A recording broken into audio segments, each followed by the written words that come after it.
Too much, DJ. There you go. Yeah. What's up, chat? Happy Tuesday. Taco Tuesday. Man, we are out here. Happy winter. Hope you guys are doing great. I'm Gun, twitter.com/Gundacker. Joined by Josh. Absolutely crushed it. Anoche. Means last night. That's dumb. I don't know. Josh, I just woke up. Oh, good. Man. What's up, man? The Steph Curry's back. Kevin Porter Jr. with the disrespect. Steph was like, "Oh yeah, Yep. okay." You enjoy the Steph Curry show last night? Oh yeah, he lit a fire under him because then he dropped 21 points in a quarter, and it's crazy. I think with that quarter, he either tied or surpassed Kobe Bryant for the most 20-point quarters, which is pretty cool. Yeah, that's pretty. The other day, Russell Westbrook with 30 points and a half. Time, or it was the last time since Kobe did it. So a lot of Kobe stuff staying alive, man. Love to see that. Yeah. I try to keep him alive.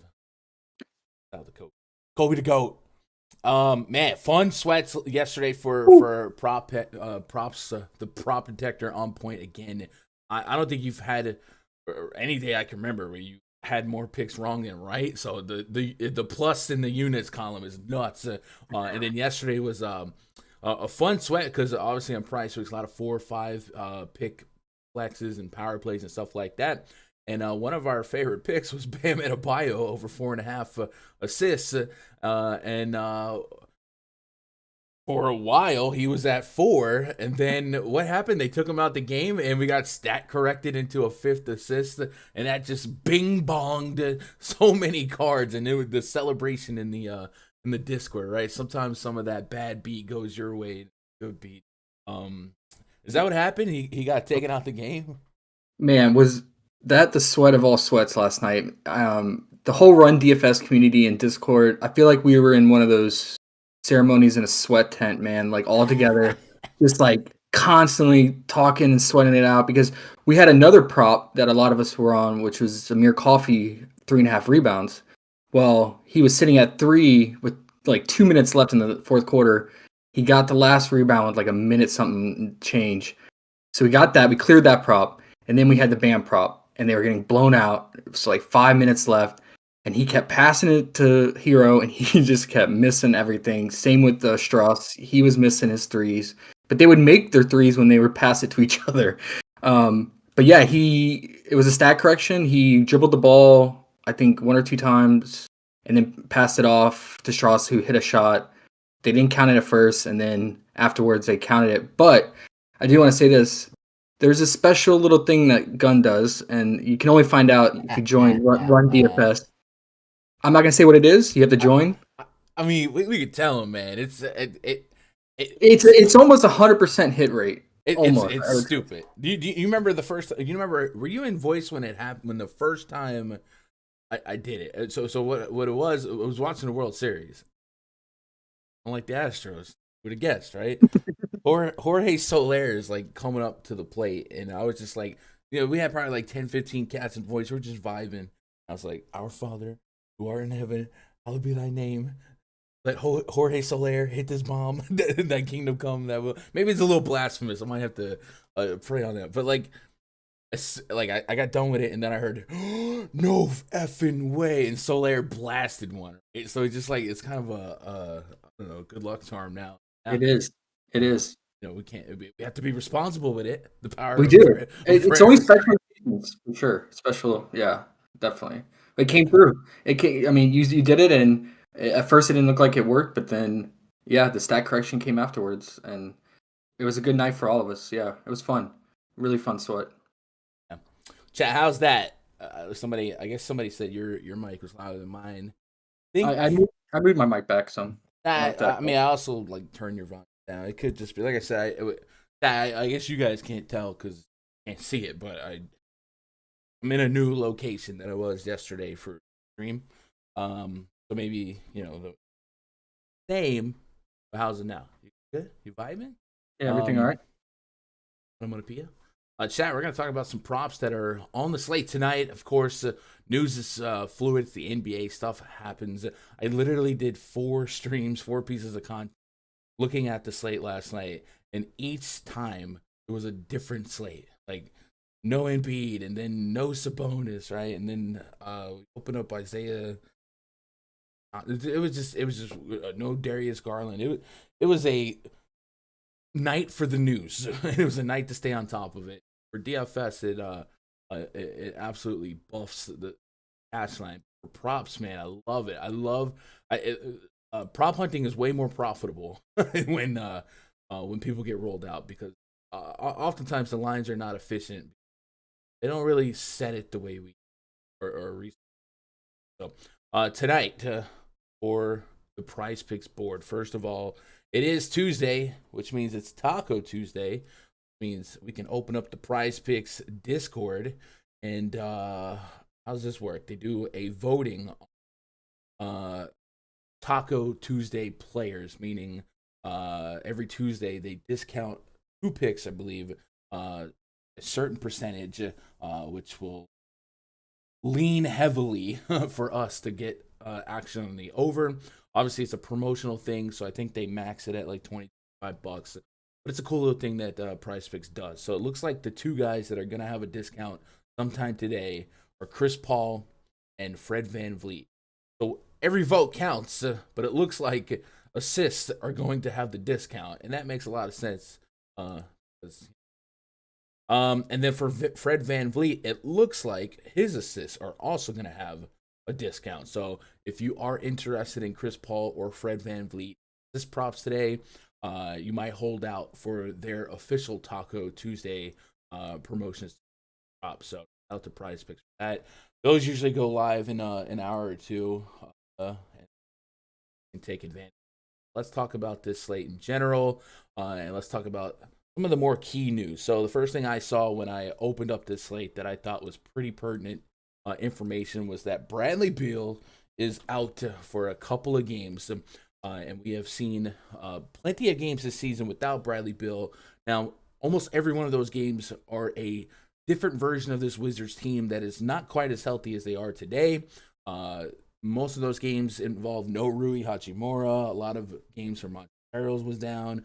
Thomas Bryant and so on and so forth. And then Kyle Kuzma was getting 40 minutes of absolute glory. But the guy that that we just seem to always go to in this play, at least I do, is Spencer Dinwiddie. Dinwiddie is got a point prop at 15.5. And I want to preface this by saying that this Bucks game has a 229.5 total. And while the Wizards are double-digit underdogs, they're still implied to put up a lot of points because that's just what happens in games. So I want to paint a couple pictures here. We're going to use the NBA Wowie tool, the on-off court tool. I'm going to go over to Washington, and just all I'm going to do is put Dinwiddie on the court and Bradley Beal off the court and get a few numbers and walk away with. So Dinwiddie on, Bradley Beal off. We're not going to put anyone else on or off. So there's a little bit of volatility in these numbers. But a general picture that Dinwiddie has a 25% usage. Will be will compete for the highest usage rate on the team, a 37.1% assist percentage over a fantasy point per minute for Prize Pick scoring. And then if we look at StatMuse and we type the simple phrase Spencer Dinwiddie FDP by game log without Bradley Beal last 10 games, I want to put our eyes on the real point column, right? 27, 17, 22, 24, 17, 21, 27, 23, 34. Literally in every game that he has played for the Washington Wizards without Bradley Beal, he has cleared 15.5 with a buck and a hook minimum. I know there's a little bit of tension amongst the ranks, at least according to Twitter, that maybe the locker room doesn't really like Spencer Dinwiddie. But 15.5 feels a little bit soft for me, Josh. So I think that's where I would be looking to start this conversation, this board of picks. Give me Dinwiddie over 15.5 points. What are you thinking about that? And do you have any other takes on this game or this team? Yeah, I agree with you on the Dinwiddie usage. What did you say his assist rate went up to Did you Just generally, it's at 37%. when Beal's Feels out? off. Yeah, I mean, some kind of narrative where like he tries to get on the good graces of his teammates and he looks to distribute more than score, and I could see his assists prop hitting possibly. I'm nervous about him. I don't know what's going on. I don't like a torn locker room, the camaraderie. Like So, it also makes me nervous for this game script too, like a blowout potential. But yeah, I mean, I like Kuzma probably more.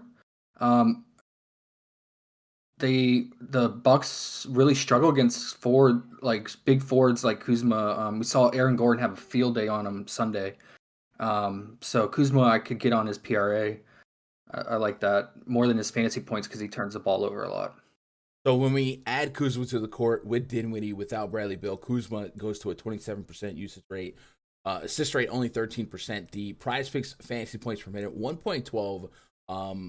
I do like I like 3-point shooters against the Bucks. Yeah, So I don't mind Kuzma heaving a couple of balls. Ayo against the there. Even Thomas Bryant, a stretch five that can shoot some threes. I definitely don't mind that. I do worry about Kuzma's situation today versus in recent games without Bradley Beal. Are the minutes going to be pushing 40 like they once were? But I do agree. Like everyone should get a boost without.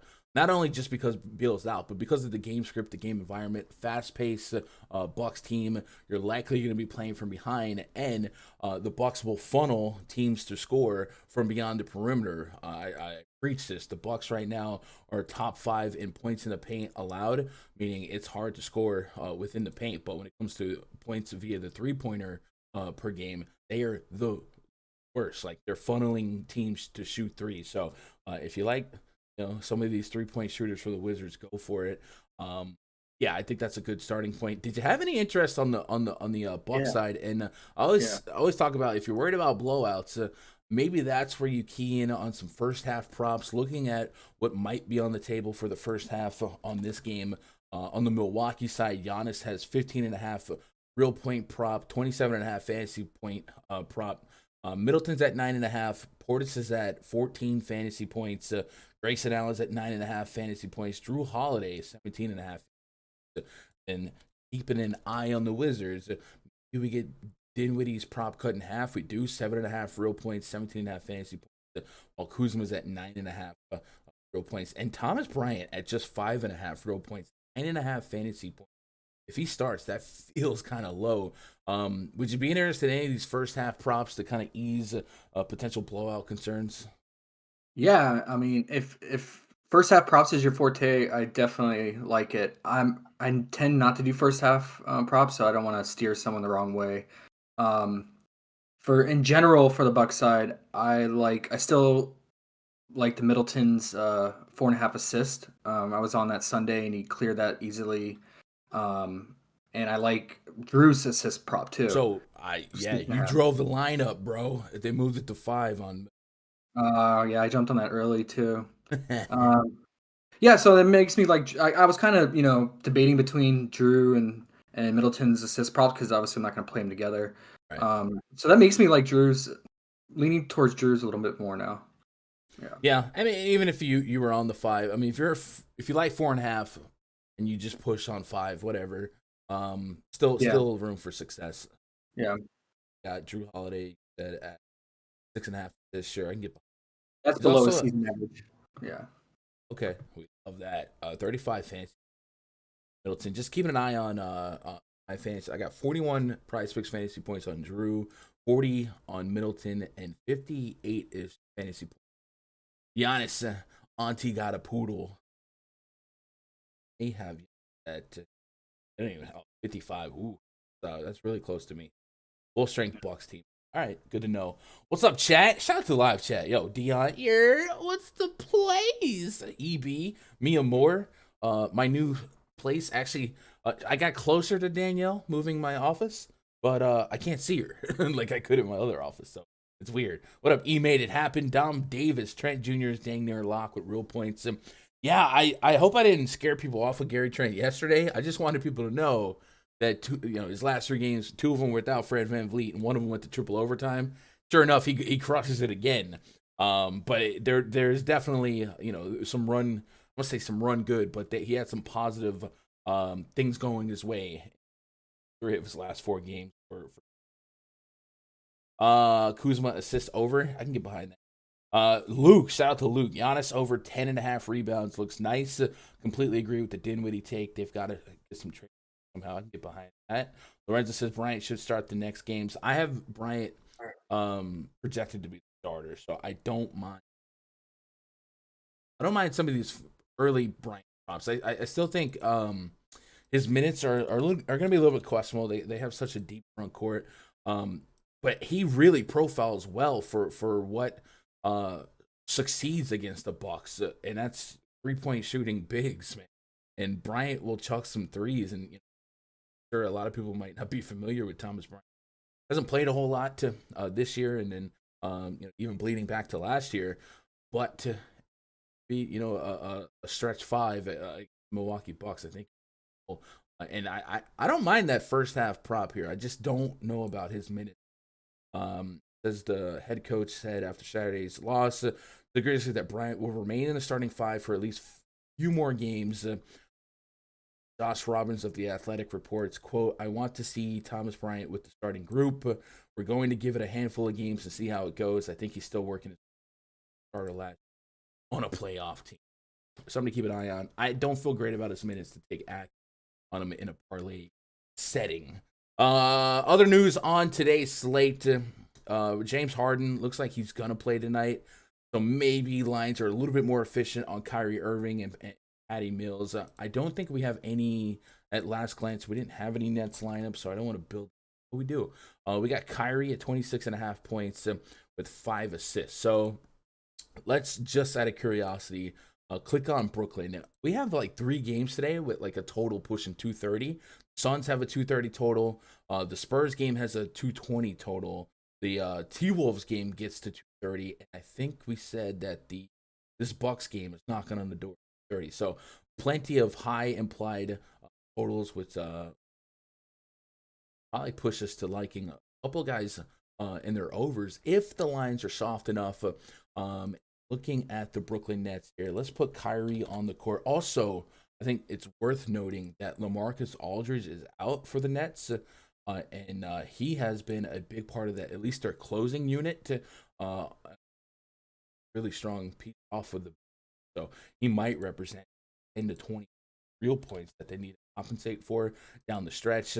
I don't know that Nick Claxton and Sharp are guys I expect to 1-to-1 replace the scoring ability, but Harden and Kyrie can feed him in the paint. But we might have DeAndre Ayton beefing up that front court. So let's put Kyrie and Harden on. Let's take off KD, and maybe if we can help it, let's take off LaMarcus Aldridge.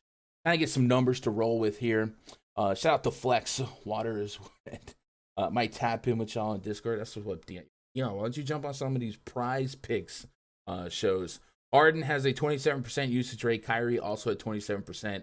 Harden with a 35% assist rate in this split, and Kyrie at 22.7%. Now, this is only 75 minutes of sample size this season, but when we go back to last season, it's a lot of the same, where Harden had more of the point guard duties, and Kyrie was more of like the pure scoring guard. Harden a 35% assist percentage last year without KD, with Kyrie on, and Kyrie had a 30% usage rate. So if we expect that trend to kind of continue going forward, maybe we can get into some Kyrie Irving real points, because the Nets are implied for 115, 26.5. I feel like that's priced appropriately. In the last couple games, he's cleared that. Yes, no Harden, no KD. I think Harden still feeds Kyrie here enough that I'm somewhat interested in Kyrie's over 26.5 real point prop. And then if we wanted to correlate that, Harden's assist prop is at 9, and that's something. Yeah, that's something that he's matched or cleared in 5 straight. I guess if I can't even. I don't know. That mused that, but his assist rate is so high. So maybe if we can't quite in-game parlay the same team here, but Harden assist prop attached with Kyrie real points. Does that sound good to you? Yeah, and then pair it with the Chris Paul Taco Tuesday prize. So yeah. Yeah, wait on that, chat. Chris Paul's assist prop should get discounted for a promotional.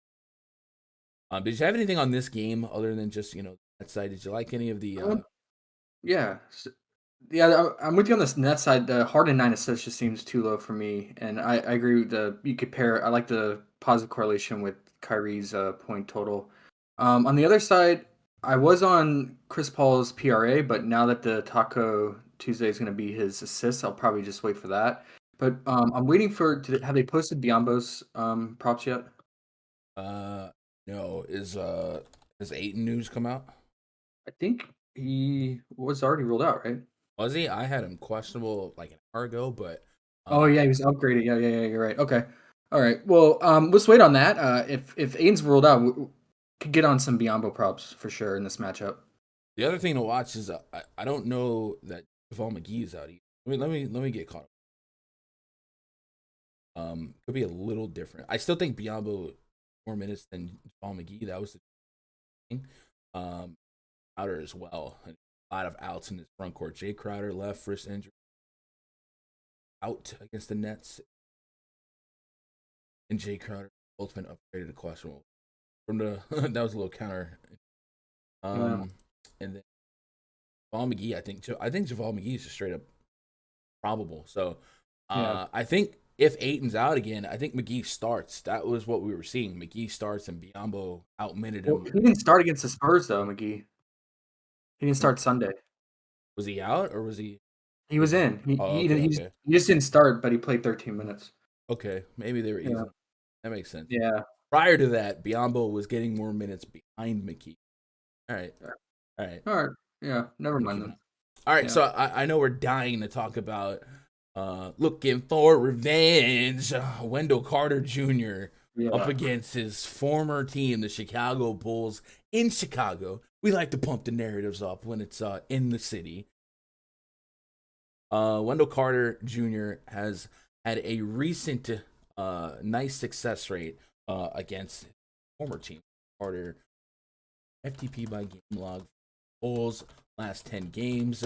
Now, like we said with the some of these other players like Gary, the Magic have been banged up quite a bit this season, so every game might have a couple of guys off. But this season, he has cleared 34, essentially 35 PrizePicks fantasy points in every game against the Chicago Bulls. Has cleared 19 real points, or I'll say 18 and a half real points, and has given you 7 or more rebounds in each of these games. If we pull up the Magic card today and look at our Wendell Carter Jr. numbers, they have Wendell Carter Jr. 13 and a half real points, 9.5 rebounds, 25.5 PRA, and 31 fantasy points. I have Wendell Carter Jr. at 35 fantasy points. Like I said, I think we could draw a couple of guys out that might have benefited him. So if we go to the January 23rd game, was this 2 weeks ago? I feel like they were closer to him. Player stats. The starting lineup for the Magic was Franz Wagner, Suggs, Colin. So it was literally what we expect today. So that's a good sign. I think the biggest case of concern with the Magic game to game is do they keep the game competitive? The spread is at point spread, and offensively, the Magic have one of the worst offensive efficiencies in basketball, third worst. So if Chicago is grooving, it is a tougher uphill battle. But even in some of these lopsided games, Wendell Carter Jr. has thrived. So I know this is one of the areas of interest for you. What are you liking about Wendell Carter Jr. and the double reverse revenge game Yeah. with the twister Vucevic on the other side? What are you digging here? Yeah. Yeah, I mean, like you said, it's always risky with the Magic because of their offense efficiency. But I really do like Carter's point prop here. He's averaging 22 points in the last 3 games this season against the Magic. And one of the big reasons why is because, so first, the Bulls were one of the worst pick and roll defenses last year. Mm-hmm. And then this year, they were one of the best until Caruso and Lonzo got hurt. And now they're back to being one of the worst. And the big reason why is because Vooch is one of the worst pick and roll defenders, right? And pick and roll is Wendell Carter's bread and butter on the Magic offense. So a lot of times, what the Magic will do is they'll put Carter up on the top of the paint, they'll give him the ball, Mm-hmm. and then they'll either have someone come dribble off, hand it off to him, or pass it to him, and then initiate the pick and roll. And they do this a lot. So Carter is actually third behind Suggs and Cole Anthony in touches per games, around, I think it's about 60 he averages. So they really run the offense through him, through that pick and roll. So, I mean, 13 and a half, I think he could easily clear that unless, they blow out or he's just missing his shots, obviously. Yeah. Now, on the other side, like you said, a double reverse narrative or revenge narrative. I could get to Vooch over 11 and a half rebounds. I'm always nervous about his points just because of DeRozan, Levine. Mm-hmm. Actually, DeRozan in You this pushed the series. line again, by the way. Rebounds are at 12 now. Oh, great. Okay. You're so sharp, Josh. This DeRozan actually had one of his best games in this series this season against the Magic. He dropped I want to say 41 points against them. In another game in this series, he dropped 29. So you could always get on his point prop. It's just risky, like I said again, just due to the usage. Who's going to soak up the usage and get hot? Is it going to be Levine? Is it going to be Vooch? But DeRozan has had success against this Magic defense. So, I mean, 41 points, 55 prize pick points too, fantasy points. So he's an option, but I was more comfortable with Vooch on the other side. But now that the line's moved, I'll have to think about it some more. Yeah, that's pretty much my take on that. I really like Wendell Carter as a top prop today. I'm fine with that. And again, if you're on 11 and a half, 12, if a 12 hits, you push it, whatever. I think he had 14. He was averaging I think over 12 in this series, if I'm not mistaken. 3 games against the Orlando Magic, 12.7 rebounds. Yeah, a couple weeks, got 30 minutes, a little bit of lopsided scoreboard, so maybe a couple minutes extra if this a little bit more competitive. The Warriors are resting as I expected. Yeah, they're benching everybody. All right, so that's gonna nerf a lot of props. Spurs just got handed a double Rooski. I mean, that makes me. I was already on the Spurs because I think the Spurs were going to win with the Warriors starters playing anyway. So DeJounte coming off a rest, fresh, he should just crush. I mean, his PRA, they have his PRA below his average. He should just crush that. And Pirtle at 12 and a half points is way too low, and his PRA is too low too. So catching up in the RunDFS.com NBA VIP Discord, Jimmy Butler is going to be available. Kyle Lowry ruled out. PJ Tucker questionable. So Butler did not play last night against the Celtics. He'll be kind of fresh. I'm sure they maybe took some numbers off the board. We'll double check. But that'll maybe open up some Jimmy Butler numbers for us to attack. Steph Curry just got ruled out with Andrew Wiggins. Otto Porter also out, who rested last night. Nemanja Bjelica also ruled out. So I guess it's going to be like a Jordan Poole, Gary Payton, Kevin Looney type of game. And there's no way we have lines on that live on this show. Maybe lines open up on the DFS show coming up after this one. But yeah, this should really move the Spurs as pretty generous favorites here. Might even drop the over-under from 223 low. Yeah, there's not going to be there's not much left for the Warriors here. We know Clay and everyone's out. So I guess that kind of makes me nervous here. You mentioned, DeJounte Murray's PRA suspiciously low.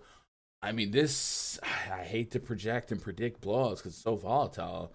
This could be a 3-quarter game, so that would have me a little bit spooked. But maybe this is one of those opportunities to jump on the Spurs first half because blowouts. You don't bench people in the first half. They got DeJounte at 23 fantasy points in the first half. Derek White's at 7.5 real points, 15 fantasy points for him. Dylan Johnson's at 12.5 fantasy points. Jakob Poeltl 17.5. So I guess if we were on some of these in the first half, I guess they don't ever do first half PRA. Yeah, stuff like that. So yeah, I might really struggle with the thought of this game. Well, I mean, I get it, and we've done that a lot this season, but I feel like a theme this season has been all these teams that have punted. Mm-hmm. They've managed to stay close pretty much every game, even against good teams. Like the Suns have struggled till the end against punt benches, right? Like we've seen against the Jazz, against the Spurs who punted on Sunday. I mean, so it's not out of the realm of possibilities. I guess that this game could stay close to the fourth quarter. Yeah, you usually throw in a couple hungry players that don't usually get the playing time. They play a little harder. Maybe they're going against a team that looks at this as a freebie. But there's definitely reason to sustain why that's happening. But do we trust Jordan Poole and Gary Payton and Moses Moody and Jonathan Kuminga? Juan Toscano Anderson might go. I don't know, man. I don't trust him. Yeah. Kuminga burnt me last night. God dang it! I should have known once he wasn't in the starting lineup. Yeah. Okay. Yeah. Well, hey, they just posted some JVal props. We were waiting on those. All right. Jay, let's pull up the Pelicans here. That's not okay. So, up. Those that's not high to any news that just came out. No, they were just holding out on him for some reason. I bet they were nervous about him, like we were saying. I don't know the matchup. 33.5 PRA, 11.5 rebounds, 18.5 real points. Going against Detroit. Detroit definitely a bad offense. Medium pace. I will say this: Detroit looks like they're going to have Jeremy Grant back today, which probably makes if Brandon Ingram's out, Detroit might have the better starting five, arguably. Cunningham, Sadiq Bey, Jeremy Grant. If Brandon Ingram was out, I would probably say Detroit's got the better starting five, and they're actually 2-point favorites right now. So, at worst, it feels like this game should stay competitive. We're still dealing with a low pace. We're not expected to have a lot of implied real points. But we were waiting on these JVal numbers. Are you liking what you see? The 33.5 PRA is intriguing. What are you thinking? Yeah, I mean that's just slightly above his season average, and going against the worst rebounding team, always like to attack him in the paint. So I could get on his PRA. I like it. All right. And let's. Although he did, I mean, one concern is he is on a back-to-back on the back end, so that's always something to consider. Let's put just out of curiosity. So it feels like Ingram is just whenever Ingram is out he's always out for like a long stretch, and he's way through 5-game stretch or whatever. But maybe they save him for night two of a back-to-back. But if Ingram is out again, the numbers that we can keep in mind: Jonas Valanciunas has a 27.5% usage rate in that split, 17.4% assist rate, and a rebound rate touching 40%. So he's definitely in a good spot. 1.21 PrizePicks points per minute. So if he gets 30 minutes against a beatable front court for the Pistons, I don't mind that. But yeah, that's what we're dealing with. Chat. You guys want to stay up to date with all the props that we're putting out. Josh has been upkeeping the prop detector when he can, and he's been crushing it. Not only do we have the prop detector, we have the RunDFS.com VIP Discord. Yo, Bobski, hit that follow, my dude. The prize picks and props. So not even just prize picks. If you sports bet, props and stuff like that. This is a great channel for you guys to chop up the picks, sweat it out, have some fun. Every day, 2 hours before the first game tips, I'm in the RunDFS.com NBA chat, voice chat. You guys can join in. It's not a radio show, man. I want you guys to grab a mic, jump in, have some fun. All this is behind the paywall. You also get access to the RunDFS.com NBA spreadsheet. And yeah, we're talking props here, but a lot of this is based on the initial passion, focus, and the tools that we develop for daily fantasy sports, FanDuel, DraftKings, Yahoo, what have you. If you guys want in it to win it, go to RunDFS.com, click VIP memberships, and several options on the table for you. Week passes, and then I have a V-Day coupon to get the year pass to $4.99, and then if you implicate the $150 Fantasy Cruncher rebate that you'll get just by having a year pass, I mean, like a $350. That's stupid. That's dumb. Take that off. But that can only be used 5 times, the V-Day coupon, and then it's gone. So if you guys want it, you better get it now. Do it now. E-Made Habits says DeRozan's been killing the assist props. Has he? DeRozan, he shoots it, goes in. He's at 5.5 assists, crushing it last 3 games. Looking at the Bulls here, there's definitely there's reason to believe that this rate could go up, but as much ball handling he does, and the fact that Lonzo, what's the official number? DeRozan, put DeRozan, just put those two on the court at the same time. Let's take off Lonzo, Caruso. This rate. It is at 26.7%, so it's high, but it's not like staggering. Maybe he's running good a little bit, but I don't mind it if you got that feeling in your bad knee with the storm or brewing. What up, Bobski? Glad I nailed the pullover points with the Miratic discount as the news broke and before they took it off. I'm surprised they had Jordan Poole numbers, but I guess with no Klay Thompson, already established, I guess that made good job, Bob. That's huge. I'm sure if they put Jordan Poole's number back up, it's going to be a lot higher than.